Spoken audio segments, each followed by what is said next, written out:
madaxda iyo mas'uuliyiinta ama dowladda federaalka ama dowlad goboleedka wixii jooga dhammaan bulshada reer Galmudug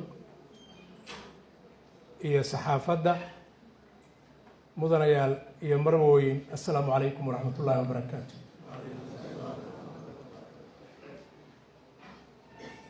ma hubo intii joogtay laakiin meeshaan waxoogaa waa moogahay habeenkii iigu dambeysayna waxaan u imid inaan shaki bixiyo sheegashooyin culummada ahlu sunna wal jamaaca ay ka sheegteen dowladda federaalka oo ku saabsanaa ballanfuri. habeenkaas waxaan waday hal dokumenti oo heshiisa oo ahaa heshiiskii aan kala saxeexanay ahlu sunna wal jamaaca oon habeenkaas intii joogto u akhriyay. nasiib darro caawa waxaan wadaa 4 dokumenti.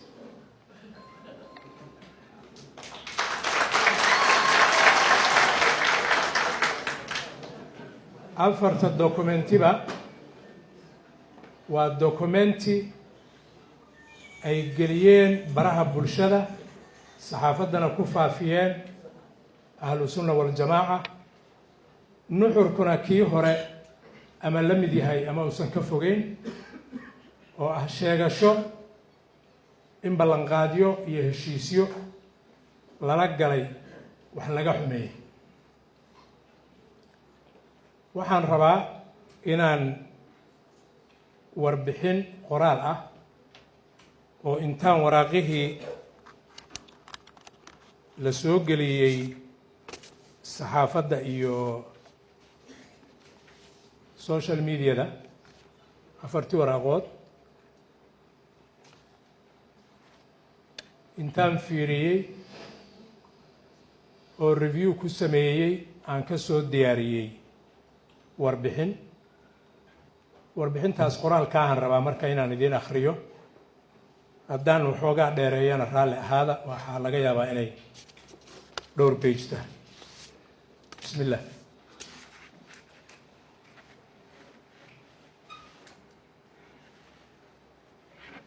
warbixin hanaanka maamul dhisidda Galmudug. hordhac. sida la wada og yahay Galmudug waxaa lagu dhisay Cadaado 2015 waxayna heshiiskii Jabuuti ee aakhirkii 2017 kula midowday maamulkii gobolada dhexe ee ahlu sunna wal jamaaca oo saldhigiisu ahaa Dhuusamareeb. midowgaas waxaa markiiba ka soo ifbaxay khilaafyo ragaadiyey maamulkii iyo wada shaqayntii madaxda dowlad goboleedka aakhirkiina keenay in laguba kala tago iyadoo muddaxilaadkii maamulka ay ka harsan tahay muddo bil ka yar. intii arrinku aanu halkaa gaarin ayaa madaxweynaha jamhuuriyadda federaalka ee Soomaaliya iyo ra'iisul wasaaraha xukuumadda federaalka Soomaaliya ay gaareen go'aan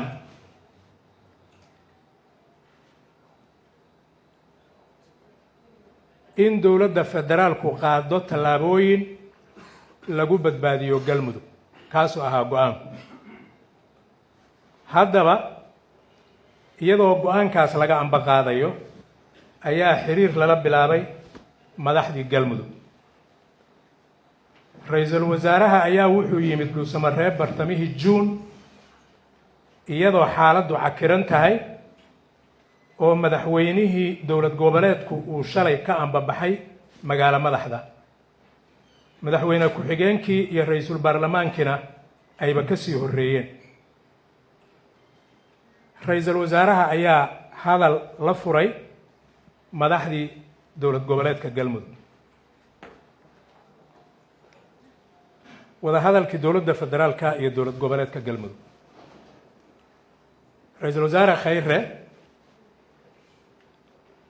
oo Galmudug ku sugnaa muddo bil iyo bar xiriir ah wuxuu maray dhammaan deegaanada xorta ah ee Galmudug. wuxuu fariin dib u heshiisiineed gaarsiiyey dhaqanka iyo bulshada galmudug meel walbo ay joogaanba. madaxweynihii galmudug ayuu Cadaada wadahadal kula yeeshay, wayna is-afgarteen. wuxuu wadahadal muddo qaatay Dhuusamareeb kula yeeshay madaxii xukuumadda dowlad goboleedka galmudug iyo madaxdii kale ee ahlu sunna wal jamaaca, halkaas oo ay ka soo baxeen heshiisyo wax ku ool ah oo ay ku diirsadeen shacabka galmudug. heshiisyadaas waxaa ka mid ahaa qaramayntii iyo isku dhafkii ciidanka, qorshihii amniga magaalo madaxda, shirkii dib u heshiisiinta beelaha galmudug oo intuba hirgalay. waxaan dhihi karnaa waxaa noo haray hal tallaabo oo muhiim ah, oo maxay tahay? waa soo xulidda xildhibaanada iyo dhammaystirka dhismaha dowlad goboleedka.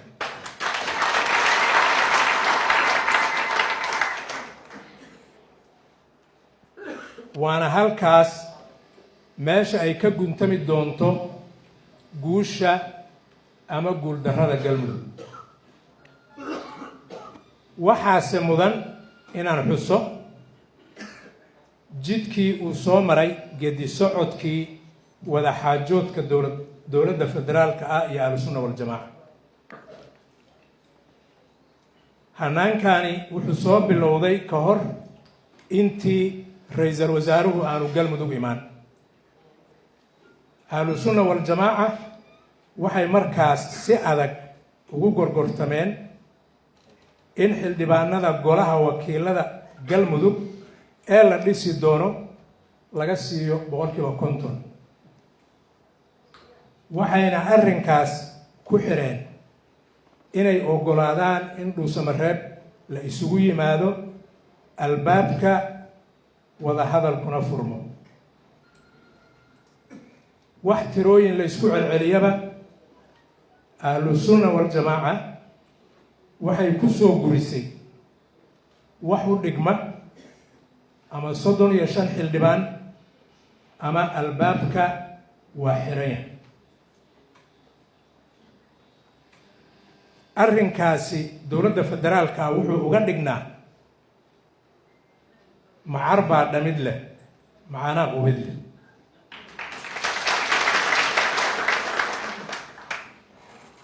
in ahlu sunna wal jamaaca albaabka xirato ayna adkaato ama suroobi weydo in galmudug oo midaysan dib loo yagleelo iyo in dalabkooda loo fuliyo. waxaa la huri waayey intooda loo yaalo. warqadaha aan horay idinkuu soo qadimay oo 4 ah, midaan rabaa inaan u galo. warqadda koowaad waa halkan meesha ay soo gelayso warqadda koowaad oo ah wareegto ku taariikhaysan 20 Juun 2019 kana soo baxday wasaaradda arrimaha gudaha. waraaqdaasi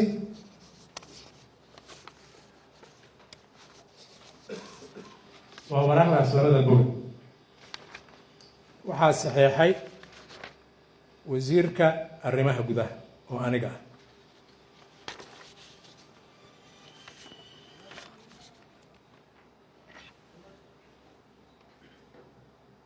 waraaqdaas aniga ayaa soo saaray,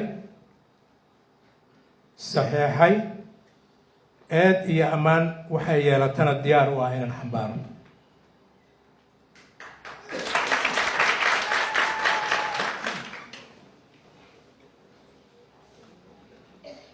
hase yeeshee fahamkayga waxay ahlu sunna wal jamaaca wareegtadan baraha bulshada u soo dhigeen in ay caddayn uga dhigtaan in laga ballan qaaday 35 ka mida 89 xildhibaan ee golaha wakiilada galmudug loo dhisi doono.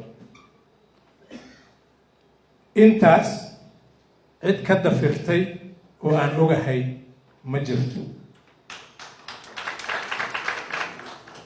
sidaan hore u soo sheegay waa qiimihii looga iibsaday midnimada galmudug iyo albaabka wada hadalladu inuu furmo.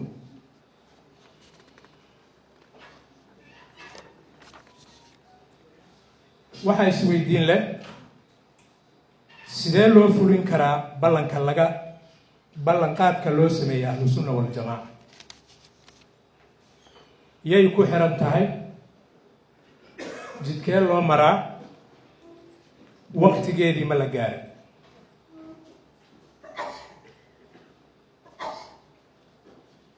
waxay u muuqataa in ahlusunna waljamaaca aysan arrimahan wax badanba iska weydiin.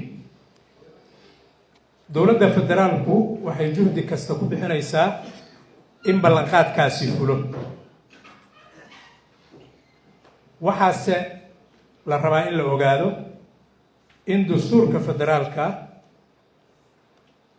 iyo dhammaan kuwa dowlad goboleedyadu si cad u qeexayaan in xulista xildhibaanada golaha wakiilada dowlad goboleed kasta ay tahay mas-uuliyadda dhaqanka beeraha degan dowlad goboleedka.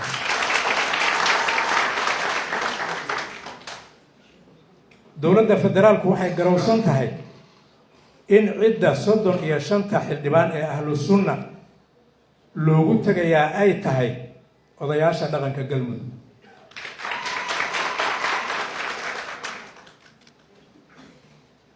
dowladda federaalku waxay diyaar u tahay inay u ergeyso kana codsato dhaqanka galmudug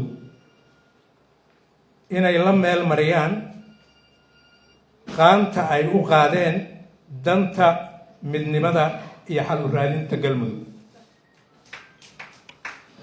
shaki kama qabo in dhaqanka galmudug ay si dareen iyo dadnimo wanaagsan uga jawaabi doonaan, waase haddii jidkeeda loo maro degdega iyo xurmad darradana laga daayo. waxaan haddaba culamaa udiinka ahlusunna waljamaaca ku boorinayaa inay arrinkaas nagala shaqeeyaan, kaalintooda ka qaataan, ayna joojiyaan jidgooyada ay u dhigayaan hanaanka xulista xildhibaanada iyo maamul dhisidda galmudug. waxaan ku baraarujinayaa oo aan markaan kor ugu dhigayaa, hoosna waa ugu sheegay, inaan wada socod iyo dabacsanaan shacabka iyo dhaqanka galmudug wax ku weydiisano.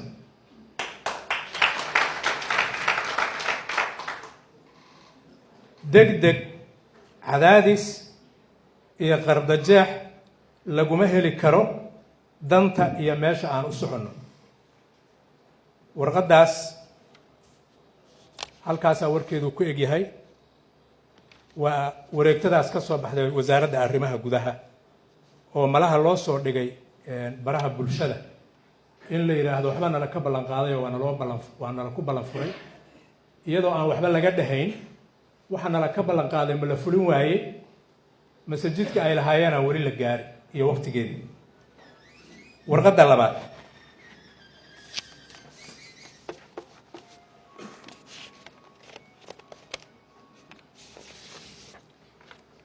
labaad, waa halkaas bog. waxaa ku saxeexan sheekh maxamed shaakir. waxay ka soo baxday xafiiska madaxa xukuumadda dowlad goboleedka galmudug.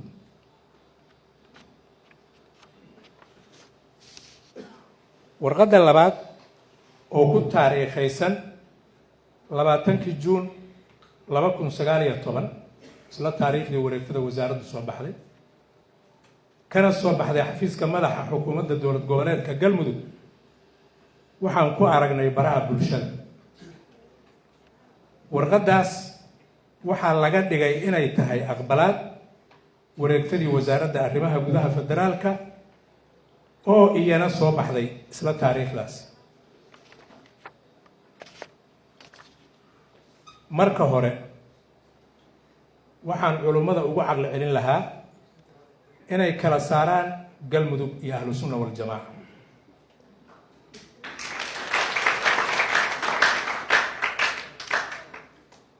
warqad leh madaxa rasmiga ah ee dowlad goboleedka galmudug in lagu gudbiyo gorgortan ahlu sunna wal jamaaca u gaar ah waa wax ka baxsan sharciyadda iyo anshaxa dowladnimo.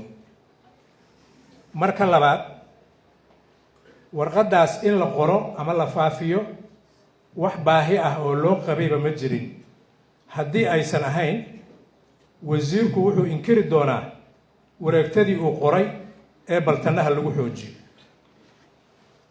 maalmahan dambe ahlu sunna wal jamaaca waxay culays ku saarayeen madaxda dowladda federaalka ah in loo qoro damaanad cusub oo ka sarreysa wareegtada wasiirka. taasi waxay tusaysaa saluugga ay ka qabaan wareegtada ay hadda u cuskanayaan in dowladda federaalku ballanqaad u samaysa.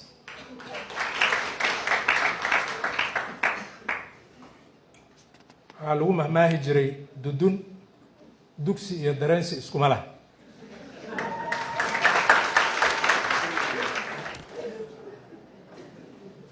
warqadda saddexaad waa heshiiskii 10 qodob ahaa ee aan hadda ka hor halkan ummadda reer galmudug iyo saxaafadda ugu soo bandhigay. waxayna u muuqataa in laga danaynayay qodobka 8aad oo ah qodobkii ayaan idiin akhrinayaa meesha ku yaal. wasaaradda arrimaha gudaha federaalka iyo dib u heshiisiinta iyo madaxda, waxaan rabaa inaad hoosta ka calaamaysaan, iyo madaxda dowlad goboleedka galmudug ayaa soo magacaabaya guddiga farsamada xulista xildhibaanada golaha wakiilada dowlad goboleedka galmudug oo leh aqoon iyo khibrad maamul dhisid iyo doorashooyin. qodobku intaasu sheegaya. ahlu sunna waxay saluugeen tiradii loo qoondeeyey xubnaha guddiga. dowladda federaalku waxay ku dadaashay in laga qanciyo. waxay qabeen in madaxda dowlad goboleedka galmudug ee qodobka ku jirta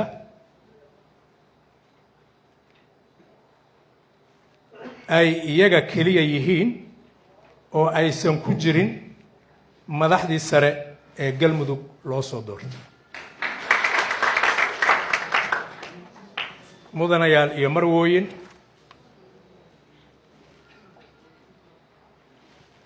mar labaad waxaa isaga qaldan galmudug iyo ahlu sunna wal jamaaca.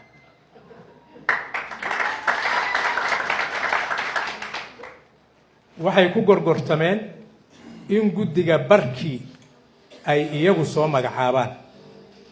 markii ay qanci waayeenna waxay 22 Oktoobar u gudbeen inay magacowdaan guddi 11 xubnood ah oo ahlu sunna wal jamaaca u gaar ah si ay hakad u geliyaan geedi socodka maamul dhisidda galmudug. habeenkii 21 Oktoobar waxaan fadhi la yeeshay Sheekh Shaakir oo aan ka hadalnay tabashooyinka ay ka qabaan qoontaynta xubnaha guddiga farsamada iyo sidii xal looga gaari lahaa. waxaan ku heshiinay inaan xiriiriyo ra'iisul wasaaraha uuna yimaado Dhuusamareeb si arrinka xal kama dambays ah looga gaaro. balse nasiib darro, subaxnimadii waxay ugu yeereen guddiga doorashooyinka oo ah 11 xubnood oo iyaga ku kooban. waxaan mar kale la fariistay habeenkii 28 Oktoobar oo aan haddana ka hadalnay isla mowduucii guddiga iyo xildhibaanada. waxaan ku ballannay isla intii aan markii hore ku ballannay. subaxnimadiina baraha bulshada ayaa lagu soo daadiyey 4 waraaqo.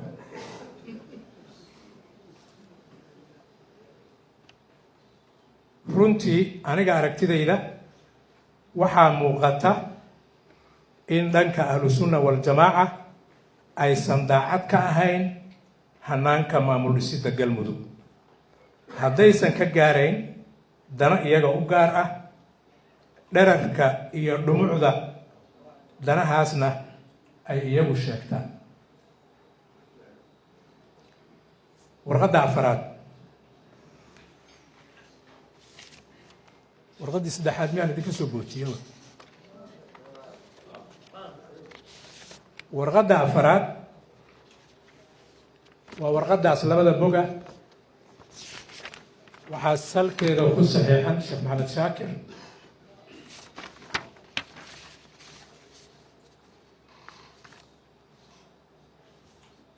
warqaddu waxay ku qoran tahay af ingiriis waxaana loo diray UN USA UK AU IGAD iyo Turkey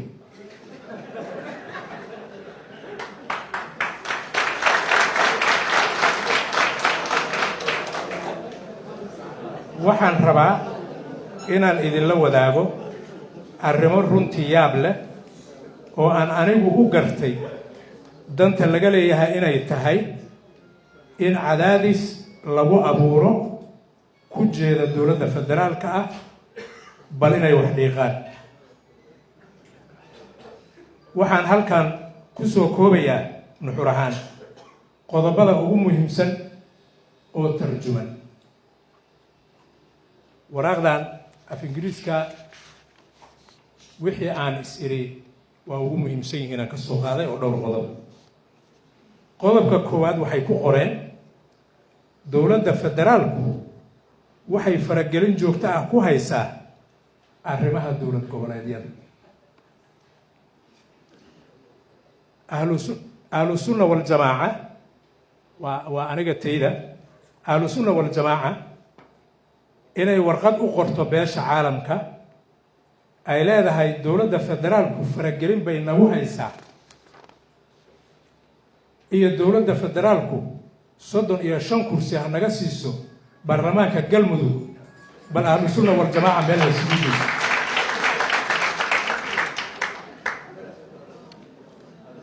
qodobka kale oo waraaqda ku qoran waxay ku sheegeen xasarad baa kacsan kadib markii xabada lagu riday xafiiska madaxa xukuumadda galmudug oo ahaa isku day khaarajin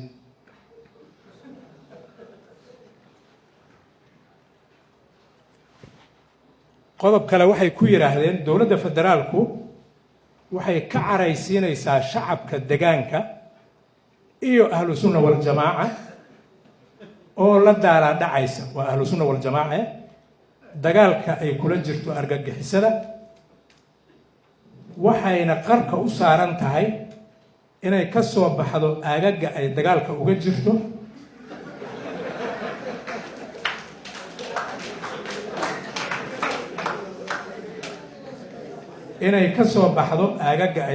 uga jirto taasoo fursad siinaysa al-shabaab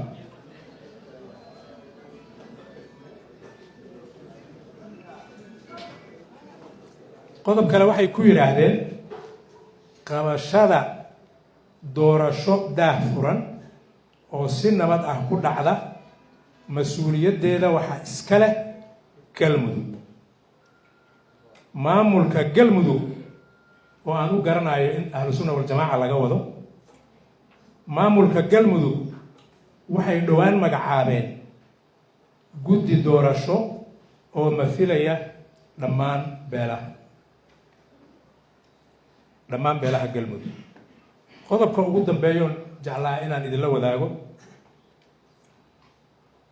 wuxuu dhahayaa waxaan ogaanay in ciidanka amisom ciidanka turkigu tababaray iyo ciidanka danab ee maraykanku tababaray la soo geliyey colaadda ka dhaxaysa dowladda federaalka iyo ahlusunna waljamaaca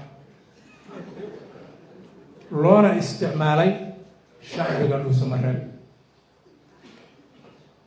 ugu dambeyn walaalayaal, waxaan rabaa in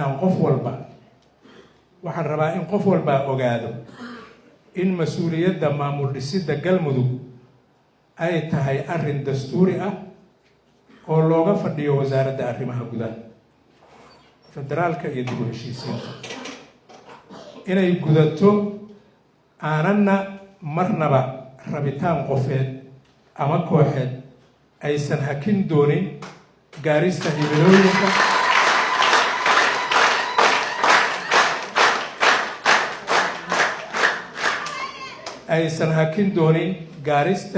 gaarista himilooyinka bulshada reer Galmudug. ugu dambeyntii, waxaan arkaa in arrimahani waa arrimaha 6 qodob oo idiin soo sheegay oo loo diray beesha caalamka. waxaan arkaa in arrimahani yihiin kuwa meel kale looga durbaan tumayo, anigoo u dhaafaya in qof walba fahamkiisa ka qaato. waxaan kula talin lahaa ahlu sunna wal jamaaca ninaan kuu rari doonin yuusan kuu furin.